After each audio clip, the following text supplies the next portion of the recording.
اللهم صل على سيدنا محمد یا رب صل وسلم. بسم اللہ الرحمن الرحیم. سورہ یوسف کا رکوع نمبر 10 اور 13ویں پارے کا رکوع نمبر 4. اس کا لفظی ترجمہ مختصر گرامر کے ساتھ پچھلے ایپیسوڈ میں ہو چکا تھا. آج ہم انشاءاللہ اس کی تفسیر شروع کریں گے. اعوذ باللہ من الشیطان الرجیم. بسم اللہ الرحمن الرحیم. فَلَمَّا اسْتَيْأَسُوا مِنْهُ خَلَصُوا نَجِيًّا.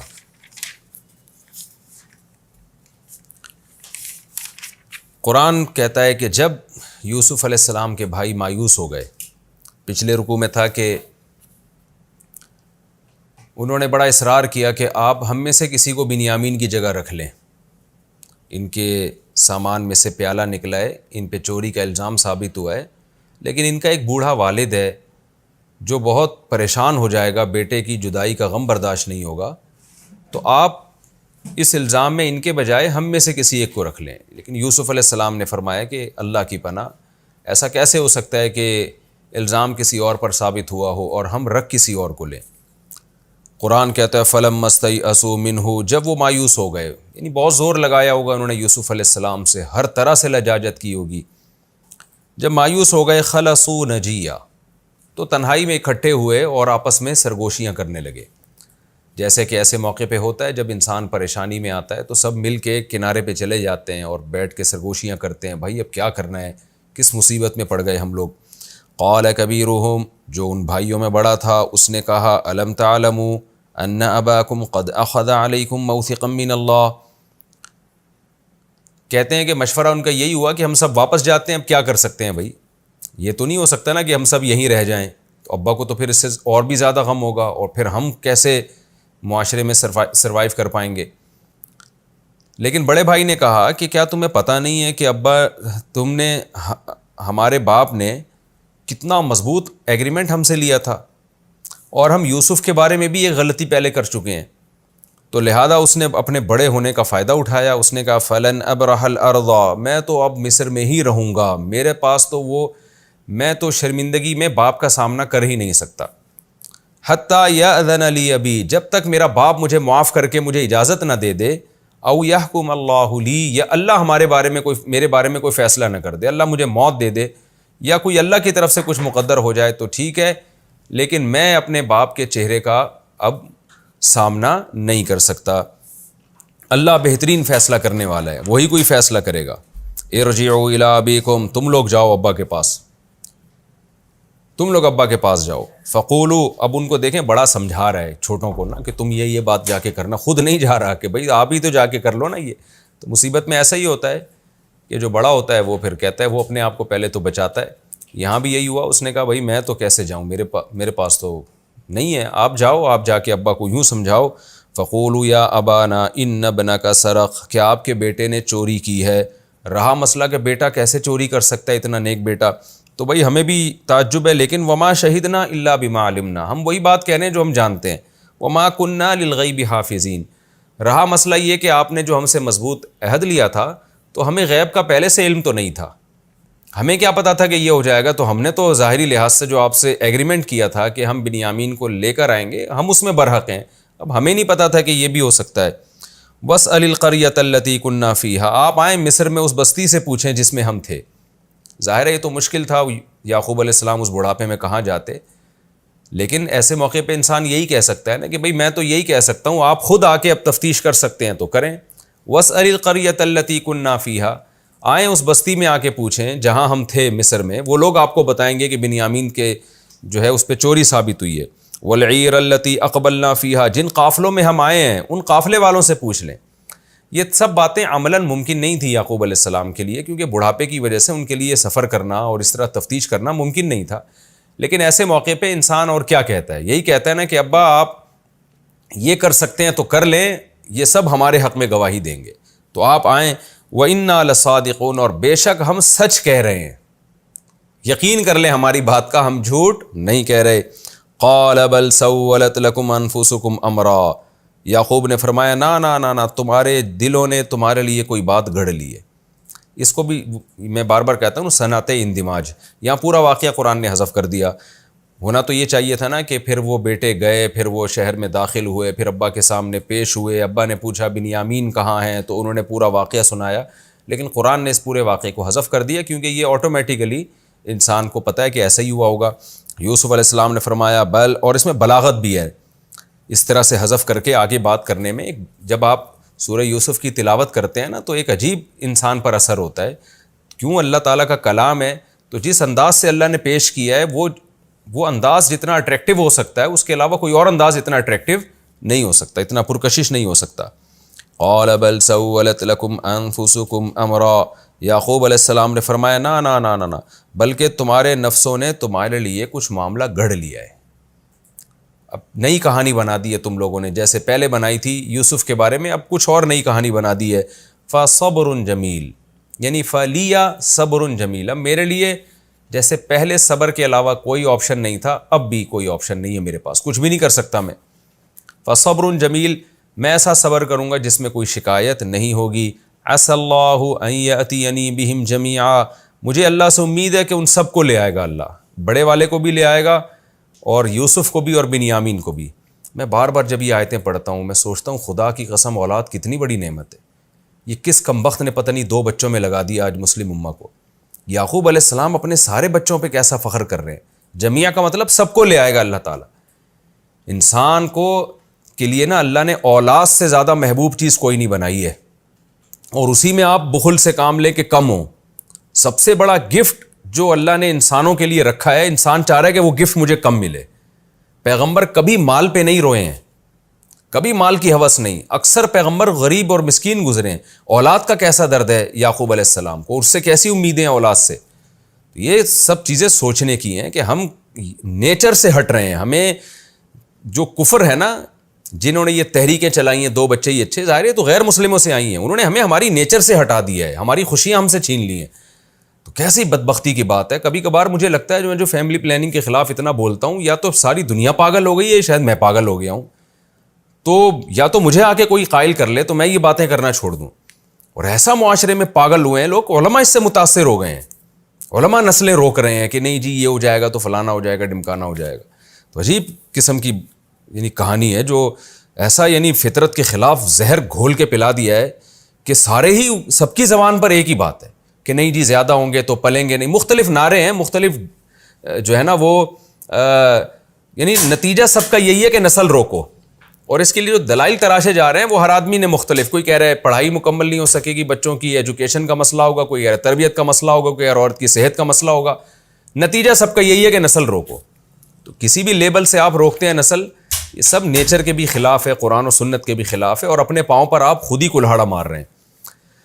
بہرحال یعقوب علیہ السلام نے فرمایا فصبر جمیل عسى اللہ ان یأتینی بہم جمیعا، مجھے امید ہے اللہ ان سب کو واپس لے آئے گا. انہ هو العلیم، وہ جاننے والا ہے، الحکیم، اور حکمت والا ہے. وہ ہم سب کے حالات بھی جانتا ہے. اور حکمت والا کا مطلب یہ کام سارے الٹے سیدھے ہو رہے ہیں لیکن مجھے پتہ ہے جو رب ہے وہ حکمت والا ہے. اس میں میری کوئی خیر خواہی ہوگی، میری بہتری ہوگی، اس کا کوئی کام حکمت سے خالی نہیں ہے. یہاں یہ سوال پیدا ہوتا ہے یوسف علیہ السلام کو، یعقوب علیہ السلام کو، یہ امید کیسے ہو گئی کہ اللہ سب کو لے آئے گا؟ تو امید کیسے؟ تو اس کا جواب یہ ہے کہ یوسف علیہ السلام نے جو خواب دیکھا تھا نا، اس سے یعقوب علیہ السلام کو ایک امید قائم تھی کہ اللہ میرے بیٹے کو ضائع نہیں کرے گا، کیونکہ اگر اس نے ضائع کرنا ہوتا تو ایسا اچھا خواب کیوں دکھاتا. تو کچھ کام اللہ لے گا لیکن اللہ مجھے آزمائشوں میں ڈال رہا ہے. تو اس لیے کہ یعقوب علیہ السلام کو ایک امید کی ایک کرن بندی ہوئی تھی کہ یہ جو کچھ ہو رہا ہے، غم آ رہے ہیں، جدائی بھی ہو رہی ہے، لیکن کچھ اللہ سے ان کو امید تھی کہ اللہ نے جو سلسلہ باپ دادا سے شروع کیا ہے نبوت کا، وہ میرے خاندان میں یوسف کے ذریعے ہوگا، تو کچھ نہ کچھ اللہ کی طرف سے ہوگا.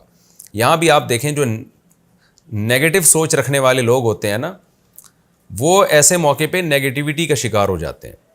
وہ کیا کہتے ہیں کہ یار خواب تو بڑا اچھا آیا تھا، اس سے تو لگ رہا تھا کہ بہت اچھا ہو جائے گا، لیکن حالات سے لگ رہا ہے کہ اللہ نے ہمیں معاذ اللہ غلط خواب دکھایا تھا، اور اللہ تعالیٰ کہتا کچھ ہے اور کرتا کچھ ہے. جیسے جب آپ کسی کو خوشخبریاں بتائیں نا کہ تقوی اختیار کرو گے، مال میں برکت ہوگی، قرآن و سنت سے ہی بات ثابت ہے. اب اس کے مال میں برکت نہیں ہو رہی تو وہ کیا کہے گا؟ ابے یار یہ تو بس سیاسی باتیں ہیں، معاذ اللہ تعالیٰ کی، یہ مولویوں کی گڑی ہوئی باتیں ہیں، باپ دادا سے چلی آ رہی ہیں، ہم تو نے جو تقوی اختیار کیا ہم تو برباد ہو گئے. تو نیگیٹو سوچ والا جو بے صبرہ ہوتا ہے وہ ایسی باتیں کرتا ہے. صبر والے لوگ ایسی باتیں کرتے ہیں جیسے یعقوب علیہ السلام کر رہے ہیں کہ اتنا غم، یہ غم جو ہے یہ شو کر رہا ہے کہ آپ نا امید ہو چکے ہیں، لیکن آپ امید کی باتیں کر رہے ہیں. عسى الله ان ياتيني بهم جميعا، مجھے امید ہے اللہ ان سب کو لے آئے گا، کیونکہ وہ جانتا بھی ہے ہمارے حالات کو اور حکمت والا بھی، اس کی حکمت کا تقاضا ہے جو کچھ ہو رہا ہے. لیکن دل کی حالت کیا ہے وہ اگلی آیتوں میں اللہ نے پیش کی ہے. دل کی جو کیفیت تھی وہ اس آیت میں وَتَوَلَّى عَنْهُمْ، اور پیٹھ پھیری یعقوب علیہ السلام نے ان سب سے. وقال، اور کہنے لگے یا اسفا علی یوسف، ہائے افسوس یوسف پر. وَابْيَضَّتْ عَيْنَاهُ مِنَ الْحُزْنِ، اور پھر بہت زیادہ رونے لگے، اور آپ کی آنکھیں سفید ہو گئیں، یعنی نابینا ہو گئے رو رو کے. وَهُوَ كَظِيمٌ، اور آپ گھٹ رہے تھے اندر ہی اندر. گھٹ اس لیے رہے تھے کہ جب انسان غم کو صحیح طرح سے اس کا اظہار نہ کرے نا تو اس کو گھٹن محسوس ہوتی ہے.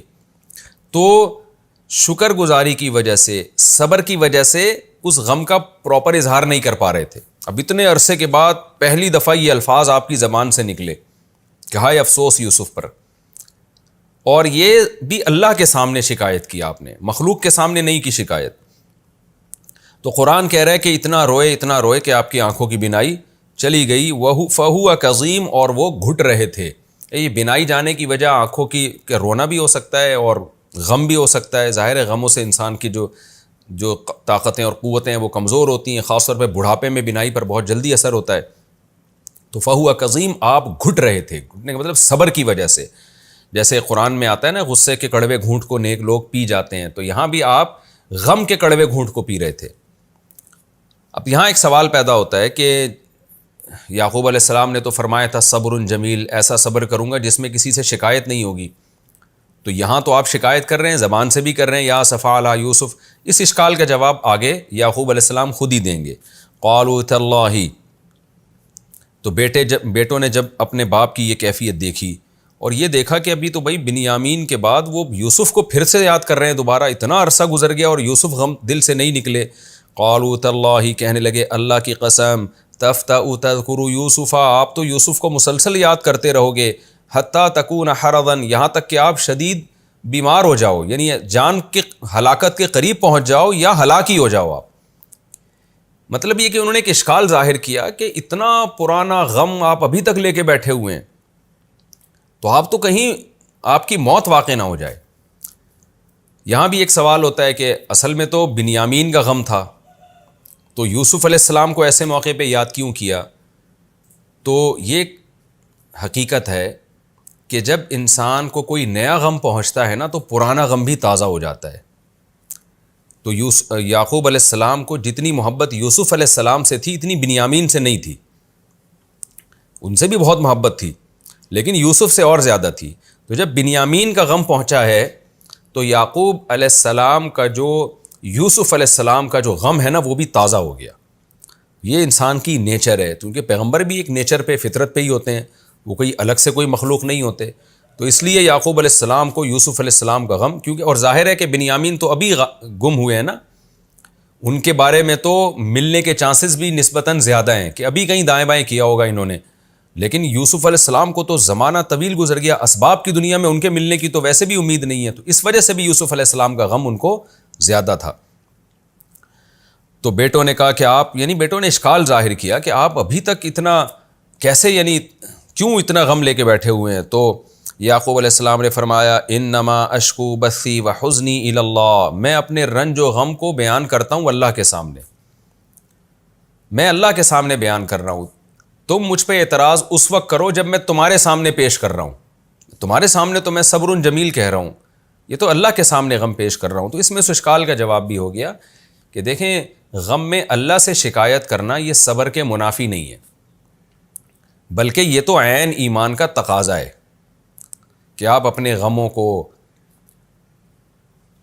اور آپ اپنی پریشانیوں کو اللہ کے سامنے رکھیں، لیکن طنز کی نیت سے نہیں، بلکہ فقیر بن کے. جیسے بھکاری اپنا غم کسی کے مالدار کے سامنے رکھتا ہے نا اپنی پریشانیاں، تاکہ اس کو بھیک میں حصہ ملے، تاکہ اس کو وہاں سے بھیک ملے، تو اللہ بھی یہ چاہتے ہیں انتم الفقراء الی اللہ، اے لوگو تم میرے در کے فقیر ہو، تو اپنے غم اللہ کے ساتھ ضرور شیئر کرنے چاہیے، اور تاکہ اللہ کو آپ کے اوپر رحم آئے۔ اپنی صورت بھی بنانی چاہیے، جیسے آپ بہت قسم پرسی میں ہیں، بھیک بھی مانگنی چاہیے اللہ تعالیٰ سے، تو وہ اللہ سے وہ شکایت جو تنزیہ قسم کی شکایت ہوتی ہے، جس میں اللہ پہ اعتراضات ہوتے ہیں، وہ والی شکایت صبر کے منافی ہے۔ تو ویسے اگر آپ شکایت کرتے ہیں اللہ تعالیٰ سے، اس شکایت میں اپنی قسم پرسی بیان کرنا ہو، اپنی محتاجی بیان کرنا ہو، تو یہ تو عبادت ہے، یہ تو دعا کا حصہ ہے، یہ تو مطلوب شرعی ہے۔ تو اس لیے یعقوب علیہ السلام نے فرمایا انما اشکو بثی وحزنی الی اللہ، میں اپنے غم اور حزن کو اللہ کے سامنے بیان کرتا ہوں، وَأَعْلَمُ مِنَ اللَّهِ مَا لَا تَعْلَمُونَ، اور اللہ کے بارے میں وہ کچھ جانتا ہوں جو تم نہیں جانتے۔ وہ کیا باتیں ہیں وہ یعقوب علیہ السلام ہی جانتے ہوں گے، جو ان کو کچھ وحی ہوتی ہوگی یا کوئی اشارات ملتے ہوں گے کہ بھئی یعقوب اور یہ جو یوسف اور آپ کے بیٹے آپ سے مل جائیں گے، یا ان کو وہ جو خواب تھا وہ بات بھی جانتے تھے کہ میرے بیٹے کو خواب آیا، اس خواب کی وجہ سے مجھے امید ہے کہ کہیں نہ کہیں کچھ اس میں خیر کا پہلو چھپا ہوا ہے۔ یا بنی یذہبوا، اے میرے بیٹو جاؤ، فتحسسوا من یوسف و اخیہ، اور یوسف اور اس کے بھائی کو تلاش کرو، دنیا میں پھرو، تلاش کرو یوسف اور اس کے بھائی کو، ولا تیأسوا من روح اللہ، اور اللہ کی رحمت سے مایوس مت ہو۔ اسباب کی دنیا میں تو امید نہیں ہے، لیکن اللہ کی بہت بڑی رحمت ہے، اس کی ہمارے خاندان پہ رحمت ہے، پھر وہ جانتے تھے خواب بھی آیا ہے، اس سے بھی یعقوب علیہ السلام کو امیدیں تھی، لہذا بیٹوں سے کہا کہ جاؤ تلاش کرو، انہ لا ییأس من روح اللہ، بے شک اللہ کی رحمت سے مایوس نہیں ہوتے الا القوم الکافرون، مگر کافر لوگ۔ یہاں خوب سمجھ لیں کہ اگر اسباب کی دنیا میں آپ کسی چیز سے نا امید ہو جائیں کہ اب یہ ممکن نہیں ہے، تو ایسی نا امیدی کو کفر نہیں کہتے۔ مثال کے طور پر آپ کا کوئی پیشنٹ ہے، کوئی ریلیٹیو ہے، اس کو کینسر ہو گیا، اور ڈاکٹروں نے کہا کہ بھئی یہ 2 سے 3 مہینے میں اس کی لازمی موت واقع ہوگی، آپ نے ہر جگہ سے چیک اپ کرا لیا اور بالکل آپ کو یقین ہو گیا کہ اب اس کی موت واقع ہو جائے گی، ایسی صورت میں آپ نا امید ہو جاتے ہیں اور آپ فیصلہ کر لیتے ہیں بھائی اب تو بچنے کا امکان نہیں ہے، تو یہ نا امیدی کفر نہیں ہے، وجہ اس کی ہے کہ اللہ نے اس دنیا کو اسباب کے ساتھ جوڑ دیا ہے۔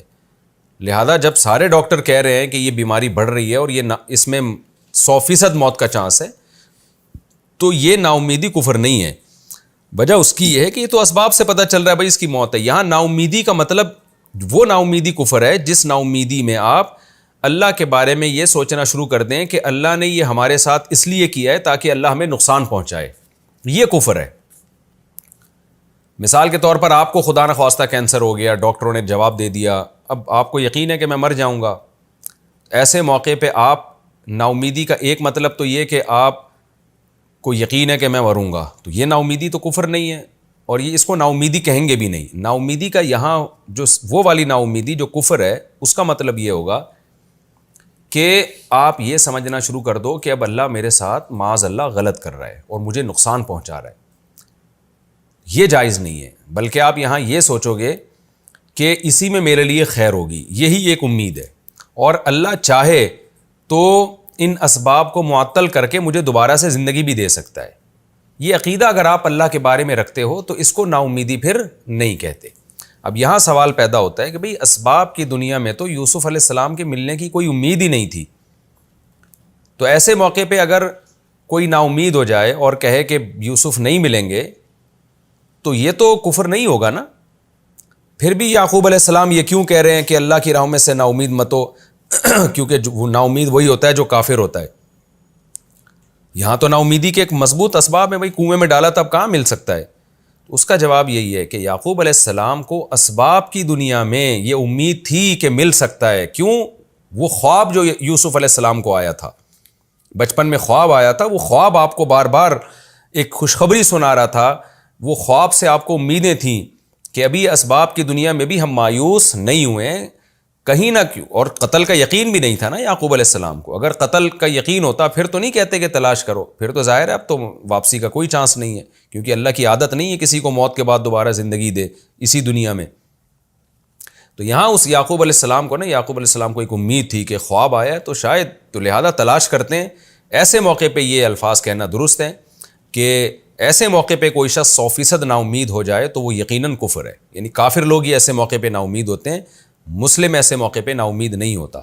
تو اصول اور ضابطہ یہ ہوا کہ جب اسباب کی دنیا میں بالکل ناکام ہو جائیں اور کسی چیز کے اسباب بالکل ختم ہو جائیں تو ایسے موقع پہ یہ فیصلہ کر دینا کہ اب یہ کام نہیں ہو سکتا, یہ وہ نا امیدی نہیں ہے جو کفر کے زمرے میں آتی ہے. ہاں اسباب دونوں طرف ہوں تو ایسے موقع پہ کافر چونکہ خدا کے وجود پر یقین نہیں رکھتا وہ فوراً نا امید ہو جاتا ہے, وہ کہتا ہے یار اب نہیں ہونے والا. مسلمان چونکہ اللہ کے وجود پر یقین رکھتا ہے تو اس کو پتہ ہے کہ یار اگرچہ زیادہ تر اسباب ناکامی کی طرف جا رہے ہیں لیکن کچھ نہ کچھ آپشن اللہ نے میرے لیے کامیابی کا بھی رکھا ہے, تو وہ کامیابی والے آپشن کو ترجیح دیتا ہے کہ بھئی اللہ غفور رحیم ہے, وہ اپنے بندوں پر مہربان ہے, تو ہمیں اس سے امید ہے کہ انشاءاللہ ہمارے حق میں وہ نتیجہ اچھا نکالے گا. یہ مفہوم ہے اس آیت کا. خیر انہ لا ییأس من روح اللہ الا القوم الکافرون, بیٹوں سے کہنے لگے اللہ کی رحمت سے مایوس نہیں ہوتے مگر وہ لوگ جو کافر ہیں. تو میں اتنا کچھ ہونے کے بعد بھی اللہ سے مایوس نہیں ہوں, مجھے امید ہے اللہ میرے بیٹوں کو مجھ سے ملائے گا.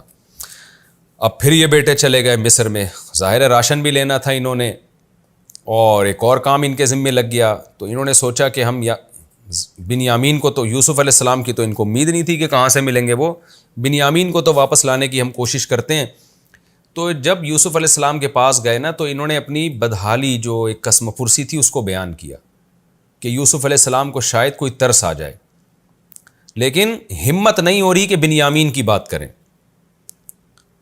فی الحال انہوں نے سوچا کہ بھی راشن تو کسی طرح پورا ملے, اور یہ اس غم میں اور اس ٹینشن میں جمع پونجی بھی اکٹھی نہیں کر سکے.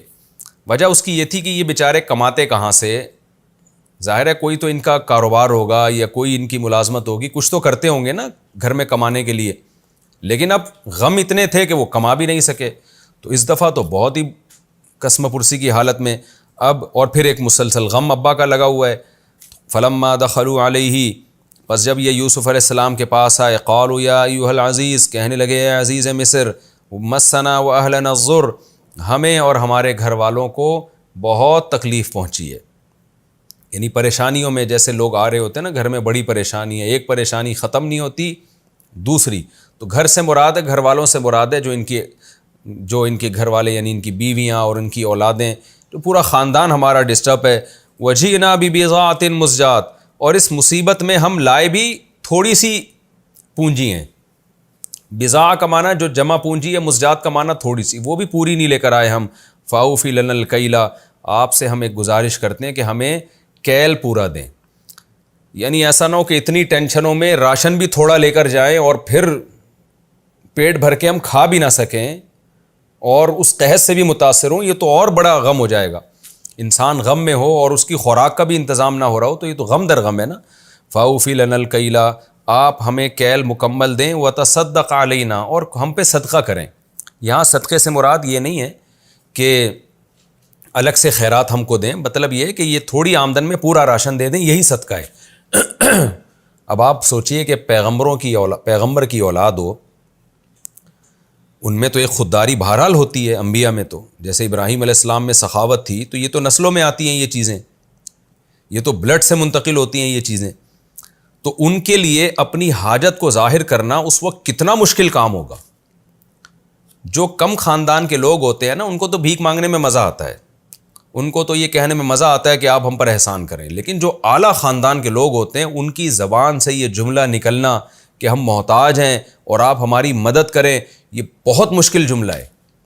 اس لیے یوسف علیہ السلام کے بھائیوں کا اس وقت جو یہ انداز تھا نا, وہ یوسف علیہ السلام سمجھ رہے تھے کہ ان پہ کیا قیامت گزر رہی ہے یہ الفاظ زبان سے نکالتے ہوئے. تو کیا کہہ رہے ہیں, اے عزیز, ہمیں اور ہمارے گھر والوں کو بڑی مصیبت پہنچی ہے اور ہم تھوڑی سی جمع پونجی لے کر آئے ہیں. آپ سے گزارش یہ ہے کہ آپ ہمیں ہمارے حصے کا راشن پورا دیں اور ہم پر احسان کریں. ان اللہ یجزی المتصدقین, اللہ احسان کرنے والوں کو بہترین بدلہ عطا فرماتا ہے. دیکھیں ان بھائیوں کو یہ معلوم نہیں تھا کہ یہ عزیز مصر مسلمان ہے, لیکن کافر کو بھی یہ کہا جا سکتا ہے کہ اللہ احسان کرنے والوں کو اچھا بدلہ دے سکتا ہے. ان کو نہیں پتہ تھا یہ مسلم ہے کافر ہیں, لیکن انہوں نے یہ بات اس لیے کہی ہے، یہ مسلم ہے یا غیر مسلم ہے، بھائیوں کو تو نہیں پتا تھا، غالب تو یہی تھا کہ عزیز مصر ہے، تو اس وقت تو مصر میں اسلام نہیں پھیلا تھا، تو وہ یہی ان کے ذہن میں یہی تھا. شرعاً یہ جائز ہے کہ آپ کسی غیر مسلم کو دنیا کی حد تک، کہ بھائی غیر مسلم اگر کسی پر احسان کرے گا تو دنیا کی حد تک اس کو دعا دی جا سکتی ہے، اور اللہ غیر مسلم کے نیک عمل کا بدلہ دنیا میں دے دیتے ہیں. تو اس لیے انہوں نے کہا یجزی المتصدقین، اللہ صدقہ کرنے والوں کو بدلہ دیتا ہے، یعنی خدا اس کا دنیا میں آپ کو نعم البدل دے گا. جب یوسف علیہ السلام نے دیکھا نا کہ بھئی یہ تو بہت ہی قسم پرسی کی حالت میں ہے، تو مفسرین نے لکھا ہے کہ یہاں یوسف علیہ السلام سے رہا نہیں گیا، یعنی وہ بھی ایک اپنے بھائیوں کے اس غم کو اور باپ کے اس غم کو سن کے بہت زیادہ پریشان ہو گئے اور ان سے رہا نہیں گیا. انہوں نے سوچا کہ اب میں اپنی صورتحال ان کو بتا دیتا ہوں. قال هل علمتم، اچھا یوسف علیہ السلام نے یہاں یہ فوراً یہ نہیں کہا کہ میں تمہارا بھائی ہوں، بلکہ ڈائریکٹ بتایا کہ دیکھو تم نے کیا تھا اور اس کے نتیجے میں تمہارے ساتھ ہو کیا رہا ہے خدا کی طرف سے، تاکہ ان کو سبق ملے. کہنے لگے حل علمتم، کیا تمہیں پتہ ہے ما فعلتم بیوسف واخیہ، کہ تم نے یوسف اور اس کے بھائی کے ساتھ کیا کچھ کیا ہے. بھائی کے ساتھ جو کچھ گھر میں کرتے رہے وہ سب باتیں مراد ہیں. وہ کیا کرتے رہے قرآن میں اس کی تفصیل نہیں ہے، بہرحال حسد تھا تو ٹارچر کرتے ہوں گے. اور یوسف علیہ السلام کے ساتھ جو کیا وہ تو قرآن نے بیان کر دیا. حل علمتم ما فعلتم بیوسف واخیہ، تمہیں پتہ ہے تم نے کیا کیا تھا یوسف اور اس کے بھائیوں کے ساتھ. اذ انتم جاہلون، جب تم ناسمجھ تھے. یہاں جاہل کا اردو والا ترجمہ نہیں ہوگا جب تم جاہل تھے، جہالت ناسمجھی کو کہتے ہیں. تم نے ناسمجھی میں جب تمہیں شعور نہیں تھا کہ کیا کرنے جا رہے ہو، اس کا انجام کیا ہوگا، تو اس وقت تمہیں یاد ہے تم نے کیا کیا تھا یوسف اور بھائیوں کے ساتھ. اب بھائی ایک دم پریشان ہو گئے کہ یہ بات تو یوسف کے علاوہ کسی کو معلوم نہیں ہے کہ ہم نے یوسف کے ساتھ کیا کیا تھا. اور ظاہر ہے جب یوسف علیہ السلام کو دیکھتے ہوں گے تو کچھ شباہت بھی تو بھائی کی محسوس ہوتی ہوگی نا، بات چیت سے بھی اور چہرے سے بھی، اور چہرے میں جو رونق تھی اور بے پناہ حسن تھا، تو ان کو کنفیوژن تو پہلے سے ہی تھی کہ یہ تو ہمارا بھائی لگ رہا ہے. لیکن وہ یہ سوچ بھی نہیں سکتے تھے کہ جس بھائی کو ہم نے کنویں میں ڈالا اللہ اس کو مصر میں عزیز بنا دے گا. لیکن جب یہ بات انہوں نے کہی تو ان کو یقین ہو گیا کہ یہ تو واقعی یوسف ہیں جو ہمارے بھائی ہیں. فوراً کہنے لگے قالوا اِنَّكَ لَأَنْتَ یوسف، کیا آپ یوسف ہیں، کیا واقعی آپ یوسف ہیں. حالانکہ یوسف علیہ السلام نے یہ نہیں پوچھا تھا کہ میں یوسف ہوں یا نہیں ہوں، انہوں نے تو پوچھا تھا تم بتاؤ تم نے بھائی کے ساتھ کیا کیا ہے. لیکن فوراً وہ حیران ہو گئے کہ یہ بات تو یوسف ہی جانتے ہیں، لہذا انہوں نے پوچھا کہ کیا آپ یوسف ہیں. قال انا یوسف، یوسف علیہ السلام نے فرمایا ہاں میں یوسف ہوں، وہذا اخی، اور یہ میرا بھائی ہے. یہ اس لیے اضافہ کر دیا تاکہ پتہ چلے یہ میں وہی والا یوسف ہوں جس کو تم نے کنویں میں ڈالا تھا، اس نام کا کوئی دوسرا آدمی نہیں ہوں، وہ یوسف جس کا میں بھائی ہوں. وہذا اخی، اور یہ میرا بھائی ہے. قد من اللہ علینا، تحقیق اللہ نے ہم پر احسان کیا. یہاں بھی آپ دیکھیں تواضع، اللہ نے ہم پر احسان کیا. انہ من یتقی ویصبر، اب موٹیویٹ کرنے کے لیے بھائیوں کو دین پہ لانے کے لیے ایک اصول اور ضابطہ بیان کر رہے ہیں کہ اللہ کا قاعدہ یہ ہے کہ جو تقوی اختیار کرتا ہے اور صبر سے کام لیتا ہے فإن اللہ لا یضیع اجر المحسنین، تو اللہ ایسا اچھا عمل کرنے والے کو کے اجر کو ضائع نہیں کرتے. یہاں مقصد یہ نہیں ہے کہ اپنی بڑائی بیان کرنا کہ ہم نے تقوی اختیار کیا اور ہم نے صبر کیا، یہ مطلب نہیں ہے، بلکہ مطلب کیا ہے کہ قاعدہ بیان کرنا کہ اللہ نے ہمیں تقوی کی توفیق بھی دی اور صبر کی توفیق بھی دی. نتیجہ یہ نکلا کہ اللہ نے ہمیں کیسا نوازا ہے، اور تم نے تقوی اختیار نہیں کیا، صبر بھی نہیں کیا، جس کا نتیجہ تمہارے ساتھ کیا ظاہر ہوا. بھائی فوراً کہنے لگے تاللہ. اب دیکھیں حسد میں ایسا ہوتا ہے کہ جب جس سے آپ کو حسد ہوتا ہے نا، اس کو کسی نعمت میں آپ دیکھتے ہو تو اور جلنا شروع ہو جاتے ہو اور انکار کر دیتے ہو کہ اور زیادہ آپ کو ایک تکلیف ہوتی ہے. لیکن یہاں بھائیوں کے ساتھ جو معاملات ہو چکے تھے نا اللہ کی طرف سے، اس میں ان کی ایسی اصلاح ہو گئی تھی، اتنی ان کو عبرت ہو گئی تھی، کیونکہ تھے بہرحال پیغمبروں کی اولاد، تو ان کو عبرت ہو چکی تھی. اب یہاں ان میں حسد پیدا نہیں ہوا اور انہیں کوئی تنزیہ بات نہیں کی، بلکہ دو ٹوک لفظوں میں، واضح لفظوں میں اقرار کر لیا خدا کی قسم اللہ نے آپ کو ہم پہ فضیلت دی ہے، یہ اللہ کی طرف سے انتظام تھا. کہنے لگے تاللہ. یہ بڑا مشکل ہوتا ہے کہ جس سے آپ کو حسد ہو اور آپ اس کے خلاف ساری زندگی لگے رہو، آپ ببانگ دہل اس کے منہ پہ اعلان کر دو خدا کی قسم تم اچھے ہو ہم برے ہیں، یہ بہت مشکل ہوتا ہے، لیکن اللہ کی طرف سے ایسے حالات ہوئے کہ وہ مجبور ہو گئی یہ کہنے پر، اور کہنے لگے تاللہ اللہ کی قسم لقد آثرک اللہ علینا، اللہ نے آپ کو ہم پر فضیلت دی ہے، ہم یہ ماننے کے لیے تیار ہو گئے، وَإِن كُنَّا لَخَاطِئِينَ، اور بے شک ہم یقیناً گناہ گار تھے، ہم غلطی پر تھے۔ قَالَ لَا تَثْرِيبَ عَلَيْكُمُ الْيَوْمَ، یوسف علیہ السلام کا حوصلہ دیکھیں، ذرا بھی طنز نہیں کیا ایسے موقع پہ۔ وہ یہ کہہ سکتے تھے ہاں مان لیا نا، جیسے ہم ہوتے تو ہم کیا کہتے، مان لیا نا تم نے، اب دیکھا نا، تو اور ٹارچر کرتے۔ یوسف علیہ السلام نے فرمایا، یوسف علیہ السلام کو پتہ تھا کہ ان کو شرمندگی بہت ہو گئی ہے، کہ جس سے حسد تھا اسی کے سامنے اللہ کی قسمیں کھا کے سب بیک زبان ہو کے اقرار کر رہے ہیں کہ اللہ نے آپ کو بڑا بنایا ہم پر، آپ عمر میں چھوٹے لیکن اللہ نے آپ کو ہم پر فضیلت دی ہے۔ لیکن یوسف علیہ السلام نے جب دیکھا ان کی شرمندگی کو، تو یوسف علیہ السلام کو خیال ہوا کہ اب یہ شرمندہ ہو رہے ہیں، اب ان کو خطرہ ہے کہ میں ان کو ٹارچر کروں گا، میں ان کو تانے دوں گا یا میں ان کو سزا دوں گا۔ فوراً ان کی شرمندگی دور کرنے کے لیے فرمایا لا تثریب علیکم اليوم، تم پر آج کے دن کوئی حرج نہیں ہے، کوئی ملامت نہیں ہے، بالکل ایسے ہو گیا جیسے منسیہ، جیسے میں بھول گیا ہوں یہ غم۔ یغفر اللہ لکم، رہا یہ کہ تم نے مجھے ستایا وہ تو بالکل معاف، اور ظاہر ہے اللہ کی بھی نافرمانی ہے نا، کسی باپ کو بیٹے میں جدائی کرنا، بھائی کے ساتھ اس طرح معاملہ کرنا، تو اللہ سے بھی میں دعا کرتا ہوں یغفر اللہ لکم، اللہ تمہاری مغفرت کرے، وَهُوَ أَرْحَمُ الرَّاحِمِينَ، اور وہ رحم کرنے والوں میں سب سے زیادہ رحم کرنے والا ہے۔ کیا مطلب؟ اس کی یہ صفت ہے کہ جب کوئی توبہ کر لیتا ہے تو وہ اپنے بندوں پر رحم کرتا ہے، یعنی اس میں اشارہ دے دیا کہ جب میں تمہیں معاف کر رہا ہوں، میرے دل میں رحم کا جذبہ ہے، تو اللہ تو ارحم الراحمین ہے، لہذا یہاں بھی تم مایوس مت ہو، کیونکہ جو ارحم ہے، جو زیادہ رحم کرنے والا ہے، وہ کیسے معاف نہیں کرے گا تمہیں؟ جب میں مخلوق ہو کے معاف کر رہا ہوں تو اب اللہ کا خوف بھی مت رکھنا، اللہ بھی تمہیں معاف کر دے گا۔ اذهبوا بقمیصی ھذا، میری اس کرتے کو لے کر جاؤ، فالقوہ علی وجہ ابی، اور میرے باپ کے چہرے پر ڈال دو، یاتی بصیرا، اس کی نگاہیں لوٹ آئیں گی۔ یہ معجزہ تھا یوسف علیہ السلام کا کہ کرتے کو آنکھوں پہ ڈالنے سے اللہ نے بینائی واپس لوٹا دی۔ معجزے کی اور کرامت کی خوب سمجھ لیں کوئی عقلی لاجک نہیں ہوتی۔ معجزہ وہ ہوتا ہے جو پیغمبر کے ہاتھ پہ ظاہر ہوتا ہے، کرامت وہ ہوتی ہے جو غیر پیغمبر کے ہاتھ پہ، جیسے حضرت مریم وہ پیغمبر نہیں تھیں مگر بغیر شوہر کے اللہ نے بیٹا دے دیا، اس کی کوئی سائنٹیفک لاجک نہیں ہے۔ اسی طرح صحابہ، تابعین، تبع تابعین، اور آج بھی بہت سارے بزرگان دین اور تاریخ میں بہت سارے بزرگ ایسے گزرے ہیں، مردوں میں بھی عورتوں میں بھی، جن کے ہاتھ پہ اللہ نے کرامتیں ظاہر کی ہیں۔ تو کرامت کی نسبت اللہ کی طرف ہوتی ہے، بزرگ کے ارادے کا اس میں دخل نہیں ہوتا، خوب سمجھ لیں۔ تو اس لیے یہ جو کرامت کا باب ہے نا، اس میں یہ اعتراض کرنا، یہ تہمتیں لگانا کہ یہ شرک ہے، بہت سی کتابیں ہیں نا ان میں کرامتیں لکھی ہوئی ہیں اہل اللہ کی، تو ان کے بارے میں یہ کہنا کہ یہ شرک کو پروموٹ کر رہے ہیں، یہ من گھڑت قصے ہیں، تو من گھڑت قصہ تو وہ ہوتا ہے جس کی کوئی سند صحیح نہیں ہوتی۔ اگر کسی نے اپنا آنکھوں دیکھا حال بیان کر دیا تو من گھڑت قصہ کیسے ہو گیا؟ وہ اس کو کرامت سے تعبیر کریں گے۔ اور شرک اس لیے نہیں ہے کہ اس کی نسبت اللہ کی طرف ہوتی ہے، بھائی اللہ تو کچھ بھی کر سکتا ہے نا، مخلوق نہیں کر سکتی۔ ہاں یہ ضرور ہے کہ معجزہ جب پیغمبر سے صادر ہوگا تو اس کے معجزے ہونے میں دو رائے نہیں ہوتی۔ جب کسی بزرگ کے ہاتھ پہ کرامت ظاہر ہوتی ہے تو اس میں بعض دفعہ یہ بھی ہوتا ہے کہ وہ شیطانی کوئی تصرف یا کوئی جادو ہوتا ہے، ہم اس کو کرامت سمجھ رہے ہوتے ہیں۔ تو اس لیے علماء نے یہ بات لکھی ہے کہ ایک بزرگ کے ہاتھ پہ کرامت ظاہر ہونے کے لیے ضروری ہے کہ جو شخص جس کے ہاتھ پہ کرامت ظاہر ہو رہی ہے وہ سنت کا اتباع کرنے والا ہو، وہ لوگوں کو بدعتوں کی ترغیب نہ دے رہا ہو، کیونکہ کوئی گنہگار ہے اس کے ہاتھ پہ کوئی ایسی بات ظاہر ہوگی تو اس میں امکان ہے کوئی شیطانی تصرف نہ ہو۔ تو یہ ایک تفصیل ہے۔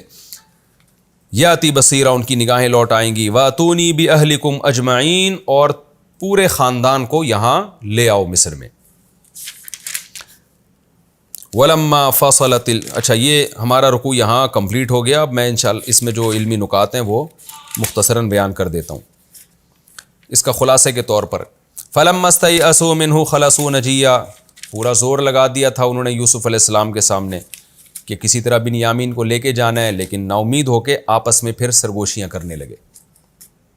اور بڑے نے کہا کہ تم سب جاؤ اور میں یہیں رہوں گا۔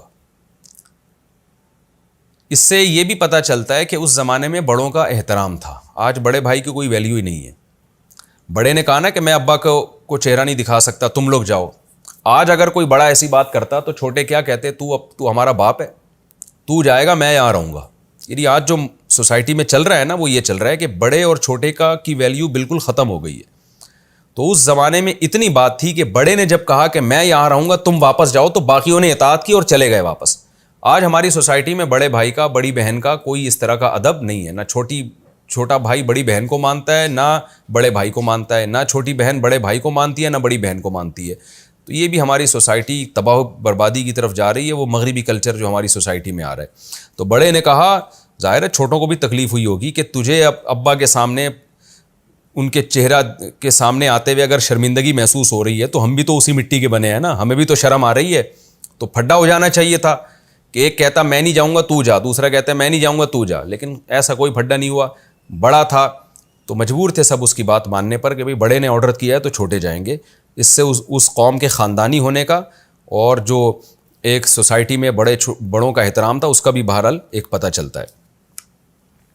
دوسری بات یہ کہ یعقوب علیہ السلام نے جب وہ بیٹے آئے اور انہوں نے کہا بنیامین نے چوری کی اور پکڑ لیا اس کو وہیں پر, تو یعقوب علیہ السلام نے سنتے ہی کہہ دیا بل سولت لکم انفسکم امرا, تم نے کوئی بات گھڑ لی ہے.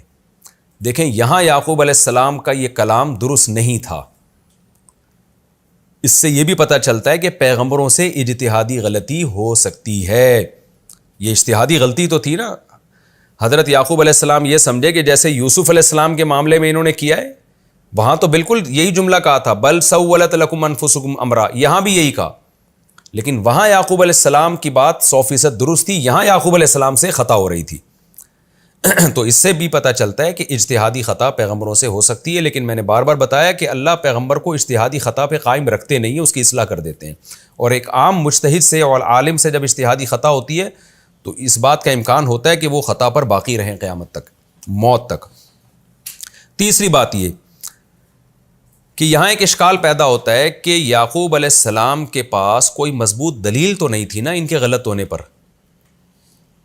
اس بات کا بھی تو امکان تھا کہ بیٹے صحیح کہہ رہے ہیں اور بنیامین کو واقعی رکھ لیا گیا ہے. تو یعقوب علیہ السلام نے بغیر دلیل کے محض یہ سوچ کر کہ جیسے یوسف کو انہوں نے مجھ سے دور کیا ہے اور اس میں یہ جھوٹے تھے یا یہ حسد کا شکار ہیں, تو یہاں بھی یقیناً ایسا ہی ہوا ہوگا. اس کی 100% دلیل تو نہیں تھی نا یعقوب علیہ السلام کے پاس, قرائن تھے. تو قرائن کی بیس پر یقینی فیصلہ کیسے کر دیا؟ دیکھیں اتنی بات تو ہے نا کہ یعقوب علیہ السلام نے جب ان کو کہا کہ تم نے جھوٹ گھڑ لیا ہے, تو یہ قرائن کو دیکھ کے کہا نا, اتنے مضبوط قرائن. ایک ہوتی ہے دلیل, ایک ہوتی ہے قرائن. دلیل اور قرائن میں فرق ہوتا ہے. دلیل کا مطلب جس کا انکار ممکن نہ ہو, اور قرائن کا مطلب سیاق و سباق اور پورا ماحول سے ایسا لگ رہا ہے کہ یہ غلط کہہ رہا ہے. اس کو قرائن کہتے ہیں. قرائن کا انکار ممکن ہے, دلیل کا انکار ممکن نہیں ہوتا. تو اس کو میں مثال سے سمجھاتا ہوں. جیسے آپ کے کسی کے بارے میں مشہور ہے کہ یہ چور ہے, اب وہ آپ کے کمرے میں آیا اور گھڑی غائب ہو گئی, تو قرائن یہی کہتے ہیں کہ اسی نے چوری کی ہوگی, لیکن دلیل سے ثابت نہیں ہے. تو دلیل کا انکار نہیں ہو سکتا, قرائن کا انکار ہو سکتا ہے. تو جب قرائن تھے, یقینی دلیل یعقوب علیہ السلام کے پاس نہیں تھی, تو یعقوب علیہ السلام نے یقینی طور پہ کیسے کہہ دیا کہ تم نے ایک معاملہ گڑھا ہے؟ اس کا جواب علماء نے دیا ہے. دیکھیں یعقوب علیہ السلام کے دل میں عین ممکن ہے یہ بات ہو کہ اس میں امکان ہے کہ یہ سچ کہہ رہے ہوں, لیکن ایسے موقع پہ باپ اور بیٹوں کا جو رشتہ ہوتا ہے, بیٹوں کو سمجھانے کے لیے اور تلاش کرنے کے لیے, کیونکہ آگے باپ نے ان کو کہنا تھا کہ بنیامین کو تلاش کرو, ایسے موقع پہ اگر وہ تردد کے ساتھ کہتے تو بیٹے یہ سمجھ لیتے کہ ابا کو یقین ہو گیا ہے ہمارے سچے ہونے پر, لہذا اب ہمیں دوبارہ تلاش کرنے کی بنیامین کو ضرورت نہیں ہے.